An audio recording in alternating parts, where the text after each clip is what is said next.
day one, we're at the coffee break at day one for the first ever Predictive Aircraft Maintenance PAM conference in MENA here in Dubai. I'm joined by Kamal, Patel. You are from AireXpert. So Yes, I am. tell us what AireXpert does. You're one of our sponsors here this week, sir. so thank you very much for that. But what do you do? So AireXpert specializes in preventing tech ops disruptions Yep. by providing an event control platform that essentially helps airlines communicate and collaborate around the world wherever they have aircraft issues like an AOG somewhere in the world. Okay, so obviously we're talking about predictors specifically here, but actually we're talking a bit more broadly about the digitization of aircraft operations generally. Our new strapline is intelligent airline operations. This is what being more intelligent with the data we've got. Yeah. I guess that's where you play a part. You allow airlines to understand the data they already have. It's not like they don't have data. They have absolute tons of it. It's making sense of it. Yes, absolutely. So it's a good question. You know, if you look around, a lot of the industry is focused on fleet reliability. They're focused on component reliability. Not a lot of folks focus on operational reliability. But if you have an aircraft broken in New York, what happened last time you had an aircraft broken in New York?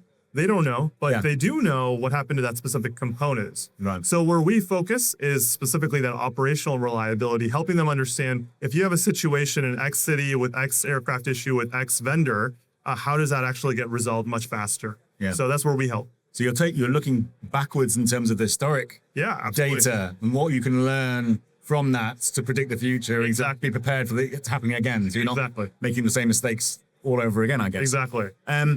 You do what you do. There was a load of other vendors around here. There's the really big guys, the GEs and the Airbuses and so on, and Boeing. What role do you play in our ecosystem? Sure. Why does the industry need an Air Next? How do you fit into everything? Sure. So AireXpert really focuses on replacing the tools that airlines are using, like email, spreadsheets, paper. You're using a lot of rudimentary tools across the industry when it comes to actually controlling these events on their aircraft. They don't actually use any specialized tools very often. They're using the free tools that they have available to them because that's the best they've got. Right. We actually used to be a line MRO ourselves, so we took care of Delta, American, United, and many more. And we realized that's how we worked with everyone too. Yeah. And it sucked. Yeah. So we said, why not come up with a better situation, a better system so that everyone can work together in one place? And that's what AireXpert really ended up being. So what tools are people transitioning to use then? If it's not email, etc., what is it? Chat, let's guess, instant messaging and so on? Exactly. Yeah. So, we're a complementary solution to a system like Trax, a system like AMOS. They're really replacing a lot of that email, that spreadsheet, that paper, the phone calls that come into an airline's maintenance control center on a daily basis. Yeah. And you're a specialist in this, hence you bring a specialism to it that maybe the other companies I mentioned earlier haven't got the bandwidth to really focus on. That's what we're talking. That's very fair. So we've, as of the end of last year, we've helped solve over 500,000 of these events on the aircraft for many airlines around the world. So now we've taken that data from 500,000 maintenance events, and we're able to help new airlines improve their operations. Yeah. So it's really become quite a journey for us to help the industry as a whole. Yeah. So we've had 3 sessions this morning before coffee. We heard from GE, we heard from Jaramco and Gulf Air. Yeah. What did you take from this morning's first 3 sessions, and what you're hoping to hear for the rest of the event? Yeah, I thought the lady from Gulf Air did a wonderful job. She had a really interesting quote. You should invest in your AI just like you invest in yourself. Yeah. And that was a very interesting perspective because I think the data we have in terms of operational reliability and what's going on with the operation, that's the data you really need to actually invest in your operation and invest in your AI to become smarter going forward when it comes to predicting and controlling these events so you avoid disruptions. What I'm hoping to hear more from the rest of the actual conference is real tangible insights that I did experience in the last PAM in Dublin. Yeah. So, they give you a lot of tangible insights on how to improve your operation. Yeah. And that's what I'm looking forward to really learning from today. Yeah. So you came to the Dublin event. There were lots of case studies there. And I think that's definitely a feature. We saw that in Singapore, actually. And it was noted there that you're getting a lot more airlines coming to tell us what they're actually doing, not what they're hoping to do, not the theory, it's the practice. Yeah. That practical knowledge of what's going on in the real world coming from the operators is extremely valuable. Yeah. And what's that telling you about the maturity of the technology now? I mean, we know about AI, it's everywhere, but it's very much in a consumer mindset. But I feel that underneath industries like aviation, AI there's less sort of cynicism about it because you see the application. You know that there are clearly aspects to be careful about, but undeniable that AI is going to help in many areas, isn't it? Totally. I think it's undeniable, like you said. And also, aviation is kind of an industry where there's a lot of low-hanging fruit. And I think you should really go after that low-hanging fruit. Yeah. Don't go after the whole dream state that you have available. You want to make sure you're going after the low-hanging fruit to make progress. You don't want to get stuck in analysis paralysis. Yeah. And I think that's what we're seeing today. A lot of airlines like Gulf Air just now, they're starting somewhere and not just thinking about the future. They're starting and then making progress going forward. Yeah, I heard Shakespeare from Jaramco actually say he thinks already by moving too slowly, the industry's lost a lot of valuable data. Totally. It's gone. I mean, I know he collects a lot of data and maybe stores it in a data lake somewhere, but he thinks it's gone forever. So that's a danger. The danger of not moving quickly enough, isn't it? Totally. Yeah. You know, you need a really good data strategy to take advantage of technology like AI. And the sooner you start, it's like people say, the best day to plant a tree is yesterday. Yeah. The second best is today, right? So it's the same thing. The best day to start with your data strategy is yesterday. But if you haven't yet, then start today. Yeah. And one of the interesting aspects that, again, Gulf Air brought up was if you're going to lose a lot of data and it's going to be digitized, it's got to be secure and safe. So actually that brings in a cyber issue as well. And we don't talk about that a lot here, but maybe we should. I think absolutely you should, because a lot of the operators, they hold vendors like us to a certain standard, but they often don't hold themselves to the same standard. Yeah. And you notice a lot of the stories in the industry about cyber leaks are happening from their own systems, not necessarily third-party systems. And I think airlines should really invest in their cybersecurity because it is, at the end of the day, a big risk for themselves if they don't. Yeah. So predictive is used in other industries. You know, that automotive has done predictive for a long time. The energy industry does it anywhere where there's lots of large-scale engineering, manufacturing. Do you think aviation's got the potential here to lead this in terms of globally as an industry? We could be or an aviation industry, it can be pioneering if it chooses to be. I absolutely think so.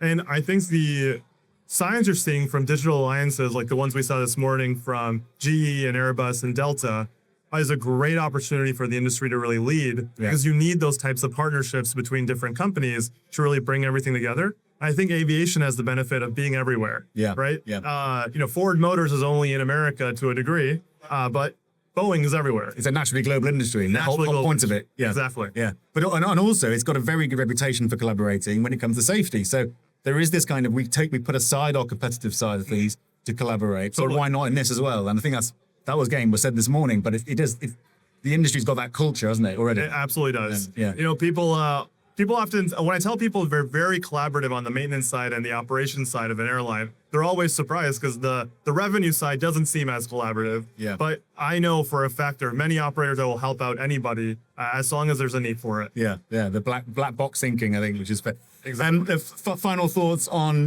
the PAM. You're not a newbie. You've been to a few others. What is it that you get out of coming here and sponsoring? Why is it important as a PAM conference and actually explaining why we've gone from just running one to running three now globally? So I think there's so many different perspectives with PAM. You know, it's a brand new technology being introduced to the industry and everyone's somewhere in their journey. So I'm seeing very different journeys in the Gulf as I saw in Europe when I came last time. And that perspective and that difference is really important to share, I think. Yeah. So that's really what I'm getting out of these is the different regional perspectives on new technologies. Yeah. Look, thanks very much for supporting us. Really appreciate it and coming and spending 2 days with us here in Dubai. Of course. I think sessions are about to start. Cool. So we'll let them get on. Thank you, Lee. Cheers. Appreciate it. Thanks a lot.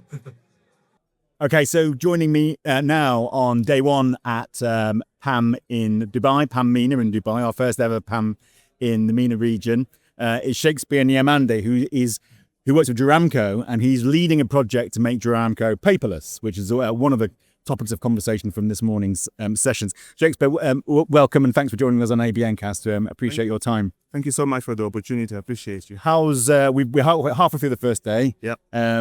Quite some interesting sessions, not least the one you were involved with. How have you felt the day's gone so far? What have you taken from it? First thing is, it's been a brilliant day in terms of information gathering and sharing. A lot of us are relying on AI these days, where you go to ChatGPT or Gemini or Grok and all the other tools which are online looking for information. But the problem is you don't see the face behind the data. Yeah. Today, when I was listening to Rami, when I was listening to all the other guys who were presenting, I could see the face behind the data and you could see the amount of research coming through. So for me, it was quite refreshing to meet like-minded people putting data which normally if you pull through, you're not too sure if it's been verified. Yeah, it's interesting. You mentioned the ChatGPTs, the Groks. We all know these are being used in all sorts of businesses today, Yes. maybe in ways we don't even understand because people are just using them. 100%. Because it is helpful at the end of the day, but it's very unregulated in that sense. It's so that you really don't know what the output is, or whether it's the correct output, or whether there's no real protocols around it. That's an interesting development in any business, that these tools are being used outside of your knowledge in some way. I've had a lot of arguments with literally all the platforms for AI. Yeah. Because at the end of the day, I've tested them with information which I'm an expert on, and they've hallucinated. And what bothers me is the confidence with which they present answers. Right. Yes, there's the fine print at the bottom, which reminds you to verify. Yeah. But the manner in which information is transmitted is very bold and almost matter of fact. So coming back to AI, it's a good tool, makes things move very fast. But when you do meet people with decades of experience, it's a good opportunity to also test the information in the market. So you said I introduced you as leading a paperless project within Jaramco. Tell us about that. What is that, and how is an AI and these technologies, how are they progressing that project? Perfect. So I actually joined Jaramco as the vice president of planning, and Jaramco is in a space where people like to say it's expanding. I say it's exploding. Okay. Because the pace at which the business has grown over the last 7 years, ever since Jeff Wilkinson and Fraser took it on, is another level. And recently Adam Voss came in to push the dial even further. Now, when we started off, we had less than 20 lines, I would say 16 lines of maintenance. Today we are at 22. We are building new hangars to take us to 27. And that scaling, working on paper, was just not going to be possible. Right. So I basically went to the management and we discussed to say, how do we bring the right tools to make sure that this scaling is safe? And that's where paperless comes in. What is the essence of paperless? We're just digitizing information, which allows us to take away all the distractions, all the mistakes, all the errors, and focus on safety, because you're only as good as your last check in this industry. And being paperless allows us to shift focus on the actual maintenance and not the clerical error that come with paperwork. Yeah. We've all seen in various presentations those images of how much paper is involved just for one aircraft, or even just one engine for over a lifetime. It's a lot. It's insane, and especially in the world of a digital world, and we've been in the digital world now for 20 years. It seems odd the industry hasn't sort of embraced this before. Now, why now? I mean, apart from the fact for Jaramco you're exploding, but why is the industry in general now sort of saying now's the time to grasp this? I think in the beginning, when I was analyzing this, I was actually quite surprised that we use such an outdated system. Yeah. Because coming into aviation, looking at the advancements in the technology we use, I assumed that the systems running it would be automated. So when I walked into the hangar and I was given a stamp and a pen and a paper, I was like, is this really how we work? Where did you come from? From Zimbabwe. But a different industry. Yes. No, aviation. Okay. Aviation. Yeah. But coming from the outside, you're thinking this is going to be a very digital world because you're seeing the glass cockpit and everything that comes behind it. And then when you go into the hangar as a mechanic on day one, and they give you your tools and the task card, and you're thinking, really? In 2007, we are still using paper and stamps. I think what's changed is the rate at which all the different organizations are growing. I've been privileged to work with organizations, all of them who've been on a very upward trend. I was in Etihad Engineering. And when you're scaling, paper just makes it impossible. The other thing is, I think we're one of the most regulated industries. And when you're fully regulated, one of the things you want to make sure is that you cut out the possibility for mistakes. I also got exposed to aircraft leases, and I realized it's not really about the physical asset. Everything boils down to paperwork. Yeah. So even the lessors and the investors in the back end realize that all these assets transfers are being slowed down, not by the money in the bank, but by the quality of paperwork. And I think that's what's waking up the industry. I interviewed Gulf Air earlier, and actually the feeling in that from Gulf Air was the regulator isn't necessarily the blocker. The regulators are trying to enable this. It was the lessors, it was the asset owners who still like paper because it's reliable, I guess. I mean, well, is it reliable? It's probably not reliable, but it's the way it's always been done. Norms. So it doesn't challenge norms, you know. But you feel that has to change. 100%. I mean, we grew up with this saying, the task is only done when the paperwork is complete. Yeah. And today, if all of us agree in the industry that it is about paperwork, we really need to move on to the next level. And then you talk about data. You know, I was making a joke about oh, my handwriting is ugly, which it really is. Yeah. And I'm just thinking of all the data entry guys who've worked in the companies I've worked and had the horrible task of trying to figure out what I was writing. Yeah. So when you go into these systems and you try and trace back the maintenance actions in most systems, you would not be happy with what you see. Yeah. So being digital now, an A is an A, a B is a B, a C is a C, you type it. When it's handwritten, it's all subject to a lot of Interpretation, all sorts, yeah. And a global industry, so there'll be cultural nuances also. And it's a shame now because you look at the amount of time we've been in existence. I was very proud of GE. They've really demonstrated that they've got the data with them. But most organizations now, they've got 10% of what they could actually have had. Yeah. So I'm thinking it's about time, get the data, and then we can start getting into analytics. You said something on stage which stuck with me actually. You said, you think because of the slow progress the industry has made to date, you've lost data. It's not that it's there, you've just not used it. It's gone. I think It's not can't be retrieved. It's you've lost insight and intelligence that is that could be useful. I believe it's lost in the sense that if effort were to be put to try and retrieve it, it would be very expensive. Yeah. You know, everyone's talking about how the aging workforce is leaving.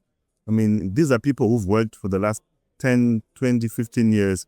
And then there's their insights and data which we could have gained on aircraft 15 years ago. Yeah. Which today, if we were to do an analysis, we would not be trying to go back to the year 2000. We would be focusing on the last 5 years because that's as far back as we would like to go and get the cost of actually doing the research. So for the people who did the work 20 years ago, unless there's people who really want to invest and go way back, which is expensive, I think that data is just going to be gone. I'll give you an example. I've got a mate of mine, we were working, and then he sees me after a long holiday, and I'm busy going through each and every email.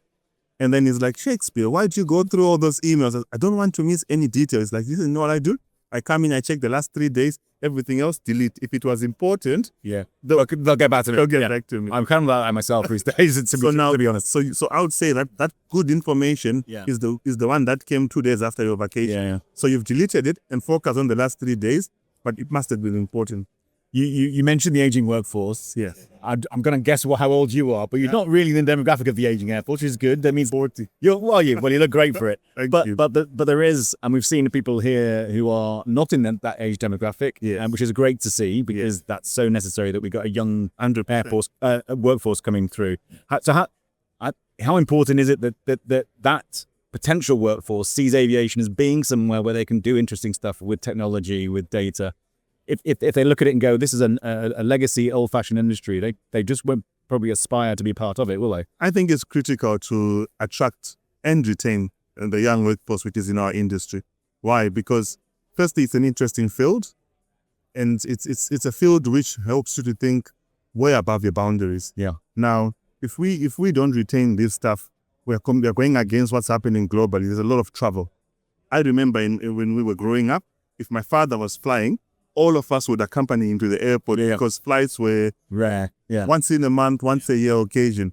Now everyone flies literally every other week, and then you just say, hey guys, I flew back in, all done. So you've got an increasing demand for air travel and a declining provision of staff to maintain. Yeah. So if we don't capture the young people with the continued, acceleration in demand for travel, we'll find ourselves in a space where there will be compromises in safety. Yeah. Because we'll continue to demand of the existing staff. We're also aging and getting to a point where physically they're getting limited. Then you've got aging people with limited time, more demands, they're creating a disaster. Yeah. So I actually think now is the time to bring in the guys, let them shadow the guys who vote. And I've learned something about the guys who are the boomers, as they like to call them. They like sharing information. Okay. We talked about how young I am now. I'm 40. Yeah. But for the last 12 years, I've shadowed a lot of experienced people. And what they've done for me, which I'm grateful for, is shared knowledge. Right. So I always think about it in the sense that if you bring in the young generation now, while we still have this skilled force, Pass on that knowledge. Don't let it disappear. Yes. Look, our time is up, but thanks very much, Shakespeare, for joining us. Thanks very much for being part of PAM MENA, and we'll see you again. For the invite, I appreciate it. That's not a problem. Thank you. Cheers. Okay, so for this third and final interview for our special ABN cast recorded at the day one of PAM MENA in Dubai, I am joined by Buthaina Alghunaim, who is the duty manager at Gulf Air. Buthaina and I shared a stage earlier in the third session of the day, I think, chatting about what you do at Gulf Air, and then some of the big challenges and promises of predictive and using data and so on, and technology. So thank you for joining us, Buthaina. Thank you for being part of PAM MENA, our first PAM MENA. It's been an interesting morning. I think you'll agree. Sure. Lots to digest. We're in lunch, so we've got an afternoon left to go through before we finish day one. What have you taken from this morning's sessions? Well, absolutely a very fantastic day. A lot of diverse companies came in, a lot of new startups in the market. And we as an airline are very happy to see all these companies, startups. Yeah. 5 years ago, this was very difficult to find. Okay. Whenever we wanted to search the market for new technologies, new softwares, benchmarking was very hard. There were few options for you to take in, and Right. or very hard for airlines to pick from many companies. So that's very few. So that is interesting because startups, they're very small companies, and they're amongst the giants around here. Look at you've got Collins just over there, and Boeing, and so on. It must be if you are a startup wanting to get in this industry, you must feel, how on earth do I do that when you've got these giants knocking around? But actually, they all bring something, don't they? And even if I guess not all startups succeed, many will try and many will sadly fail. But it's just the fact that that there's quite a few knocking around in this Sure. particular sector. Do you take a lot of enthusiasm, a lot of positives out of that? Yeah. Absolutely. And they do bring in competitive advantage. So Yeah.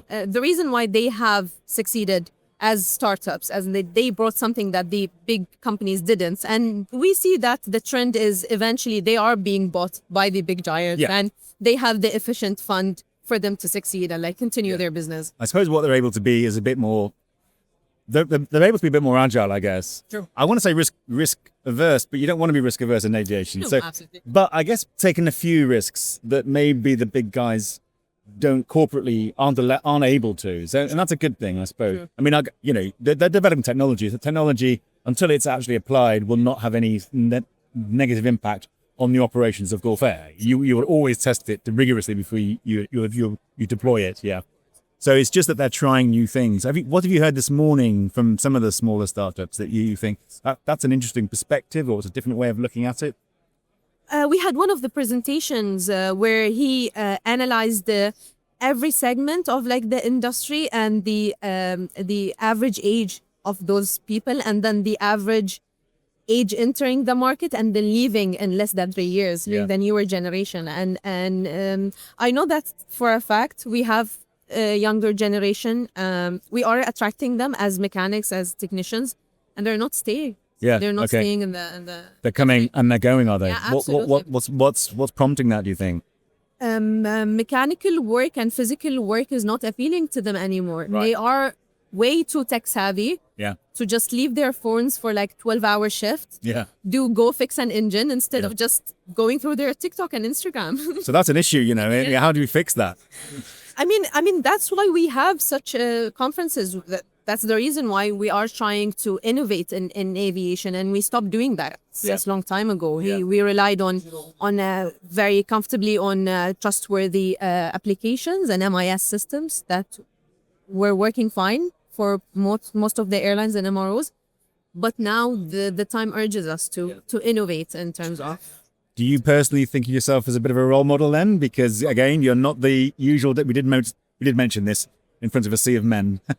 Not only are you a different gender to most of them, but you're also in a different age bracket. So do you want to be a role model? Is that something you aspire to be, or is that something you just Absolutely. it's inevitable? Absolutely. But I think Yeah. it's inevitable because I've been doing this for the past 15 years. And when I entered, it was a male-dominated industry. And because of technology and us working with data, analyzing data, now we have a common ground with other industries. Yeah. And we can bring in females, hopefully, from other... Go and poach with good people. Yes, Yeah. thank you. And hopefully keep them, Hopefully. So, as well as doing a day job, you're still studying. You're doing your thesis. Yes. Just explain what it is on and what you hoping to discover in this endeavor. So I started my master's in financial technologies, and when we had the classes and when we had the discussions, all the examples evolved around the financial sector. Right. And then it shifted to the health and care sector. And all the time, the aviation industry was missing out of that equation. Okay. And I kept wondering, what if we tap on that market? What if we see that technology is actually a money-generating aspect in the losing of money when it comes to cost and maintenance, and you doing the necessary work for your aircraft, and that downtime is counted as money lost for an airline. Yeah. Yep. What if we can turn that and generate money, reduce that downtime, maximize the life of the asset you have? Okay. And I started my thesis in having a roadmap that would guide airlines of any air, like major airlines, small airlines, to have a proper guideline for them to implement the predictive maintenance and to see the return on investment on such. Right. So really prove the ROI is what you're saying. Yeah. And that is, are you showing that now? You're seeing that come through in your analysis? Absolutely. Yeah. Absolutely. Yeah. I mean, if we can just concentrate on the engine part and maximize its life pre and post scopes and shop visits, I mean, you can make millions. Yeah. For sure. There's so many factors you can throw into that. I mean, there's the obvious, just like any AOG costs you money directly because you have to fix it and all that stuff. But it also it's the reputational damage. You've got however many customers sitting on a tarmac going, it's happened again. I'm never flying with these guys ever again. So and then there are some jurisdictions where you'll be fined immediately for delays over a certain amount of time. So there's direct costs here that have to be factored in as well. So just talk us a bit about what you're doing at Gulf Air. That's your day job.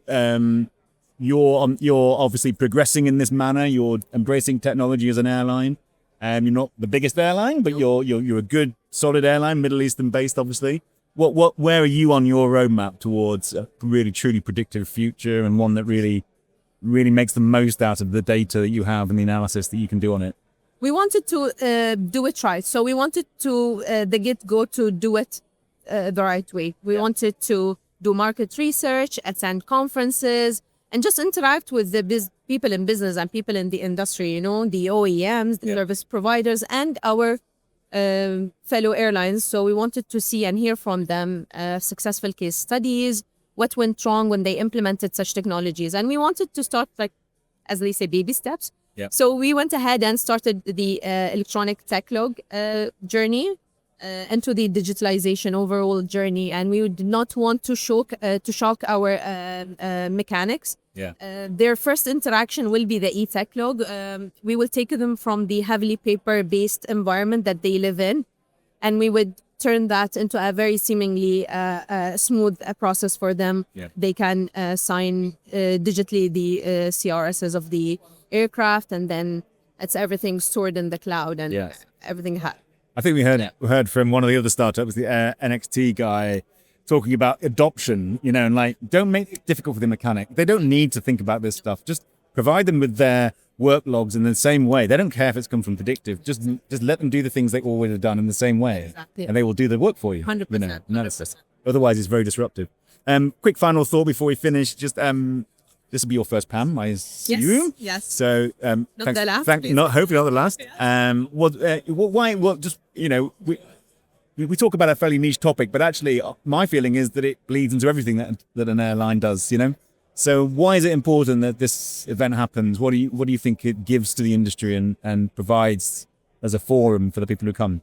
We can't progress as an industry in terms of predictive maintenance if we don't share our data. Yeah. So the aircraft itself comes from a single OEM, but the parts installed on that aircraft comes from millions of different companies and OEMs. At the end, if we don't share that data, if we don't collaborate with each other, we can definitely stay put and not move forward. Yeah, nothing will happen. Very stagnant. 100%. Yeah. 100%. Look, Buthaina, thanks very much. Our time is done. Pleasure. I'll let you go off and enjoy the rest of the conference. Thank you so Thanks much, Lee. ever so much for being part of it. Thank you so much. Cheers.